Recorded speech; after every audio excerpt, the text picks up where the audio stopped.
జై శ్రీకృష్ణ.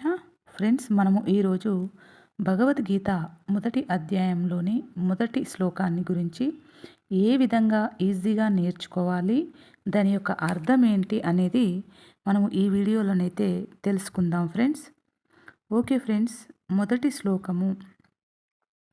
ధృతరాష్ట్ర ఉవాచ ధర్మక్షేత్రే కురుక్షేత్రే సమవేతాయుయుత్సవః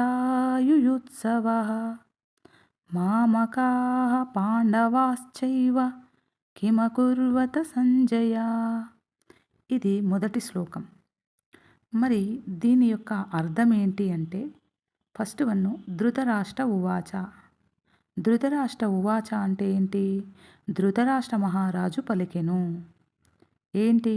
ధర్మక్షేత్రే అంటే తీర్థస్థానంలో, కురుక్షేత్రే అంటే కురుక్షేత్రం అనే పేరు కలిగిన ప్రదేశములో, సమవేత అంటే సమకూడి, యుయుత్సవ యుద్ధము చెయ్యగోరి, యుయుత్సవ అంటే యుద్ధము చెయ్యగోరి, మామకాహ అంటే నా పక్షము వారు, నా పుత్రులు, పాండవాహ అంటే పాండవతనయులు, చ మరియు, ఏవ ఏవ అంటే నిక్కముగా, కిం కిం అంటే ఏంటి?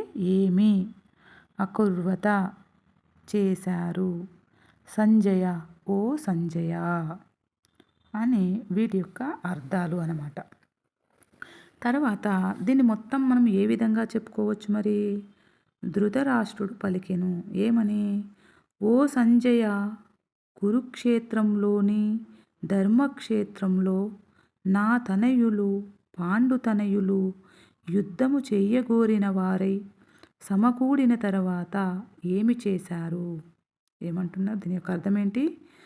ధృతరాష్ట్రుడు పలికెను, ఓ సంజయ, కురుక్షేత్రములోని ధర్మక్షేత్రంలో నా తనయులు పాండుతనయులు యుద్ధము చెయ్యగోరిన వారై సమకూడిన తర్వాత ఏమి చేశారు అని దీని యొక్క పూర్తి అర్థము అన్నమాట. ఇప్పుడు అర్థమైందా ఫ్రెండ్స్? మొదటి శ్లోకం ఏ విధంగా ఈజీగా చదువుకోవాలో? ధర్మక్షేత్రే కురుక్షేత్రే సమవేత యుయుత్సవ మామకాః పాండవాశ్చైవ కిమకుర్వత సంజయ. Okay friends. ఈ వీడియో నచ్చితే ప్లీజ్ లైక్ చేయండి, ఛానల్ని సబ్స్క్రైబ్ చేసుకోండి ఫ్రెండ్స్. ఏదైనా మిస్టేక్ చేసి ఉంటే నన్ను క్షమించండి ఫ్రెండ్స్. అందరికీ అర్థమవుతుందని కోరుకుంటున్నాను ఫ్రెండ్స్. Thank you.